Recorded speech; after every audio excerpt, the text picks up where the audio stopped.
సోమవారం జరిగిన అసెంబ్లీ సమావేశంలో ఇందూరు అర్బన్ ఎమ్మెల్యే ధన్పాల్ సూర్యనారాయణ మాట్లాడుతూ ఈ మధ్యకాలంలో తెలంగాణలో బెట్టింగ్ యాప్స్ మాఫియా విస్తృతంగా పెరిగిపోయాయి అన్నారు. అనేక మంది మధ్యతరగతి యువత ఈజీ మనీకి అలవాటు పడి ఈ బెట్టింగ్ ఊబిలో పడి తమ జీవితాలను నాశనం చేసుకుంటున్నారని తెలియజేశారు.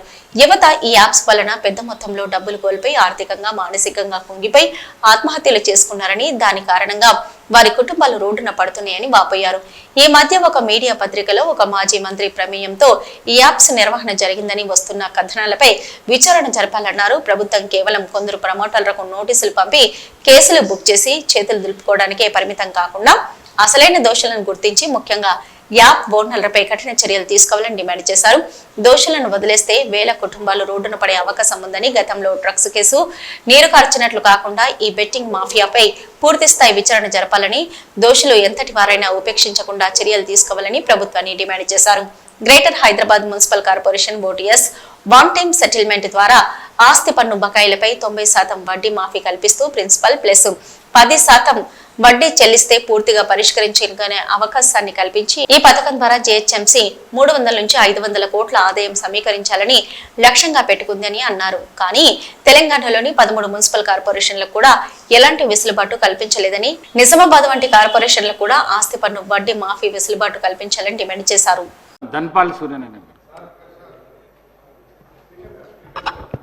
ధన్యవాదాలు అధ్యక్ష. మొన్న మీరు చెప్పినట్లు ఒకటి స్టేట్ ఇష్యూ, ఆ తర్వాత లోకల్ ఇష్యూ మాట్లాడతా అధ్యక్ష. ఈరోజు తెలంగాణలో బెట్టింగ్ యాప్స్ మాఫియా విస్తృతంగా పెరిగాయి అధ్యక్ష.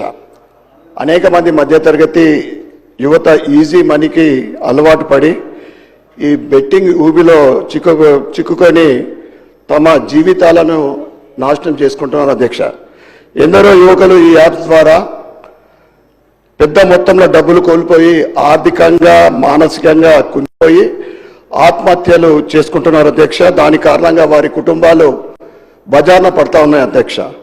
మొన్న ఒక మీడియా పత్రికలో ప్రచురించారు అధ్యక్ష. ఒక మాజీ మంత్రి గారి ప్రమేయంతో ఈ యాప్స్ నిర్వహణ జరిగిందని దాంట్లో తెలియజేయడం జరిగింది అధ్యక్ష. కాబట్టి ప్రభుత్వం కేవలం కొందరు ప్రమోటర్లకు నోటీసులు పంపడం, కేసులు బుక్ చేసి చేతులు దులుపుకోవడానికి పరిమితం కాకుండా అసలైన దోషులను గుర్తించి ముఖ్యంగా యాప్ ఓనర్లను కఠిన చర్యలు తీసుకోవాల్సిందిగా మీ ద్వారా నేను ప్రభుత్వాన్ని కోరుతున్నాను అధ్యక్ష. అసలైన దోషులను వదిలేస్తే వేల కుటుంబాలు రోడ్డున పడే అవకాశం ఉంది అధ్యక్ష. గతంలో డ్రగ్స్ కేసు నీరు కార్చినట్లు కాకుండా ఈ బెట్టింగ్ మాఫియాపై పూర్తి స్థాయి విచారణ జరపాలని, దోషులని ఎంతటి వారైనా కానీ ఉపేక్షించకుండా కఠినమైన శిక్ష విధించాలని కోరుకుంటున్నాను అధ్యక్ష. అలాగే నిజామాబాద్ మున్సిపల్ కార్పొరేషన్లో, గ్రేటర్ హైదరాబాద్ మున్సిపల్ కార్పొరేషన్లో వన్ టైం సెటిల్మెంట్ల అంటే 90% ఇంట్రెస్ట్ మాఫీ చేస్తున్నారు అధ్యక్ష. ఇతర మున్సిపల్ కార్పొరేషన్లో ఎటువంటి సౌలతులు ఇవ్వలేదు, అంటే ఇంట్రెస్ట్ మాఫీ ఇవ్వడం లేదు. దానివల్ల ప్రజలు ఎదురు చూస్తూ ఉన్నారు. ప్రతి సంవత్సరం ఇచ్చేది, మరి ఈ సంవత్సరం ఇవ్వకపోవడం వల్ల కలెక్షన్లు తక్కువ అవుతున్నాయి. కలెక్షన్ తక్కువైతే కార్పొరేషన్ అభివృద్ధికి అది ఆటంకమవుతుంది అధ్యక్ష.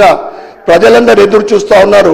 ఇప్పుడైనా కానీ ఆ ఇంట్రెస్ట్ వైవర్ మీరు డిక్లేర్ చేయాలని నేను కోరుకుంటా ఉన్నా.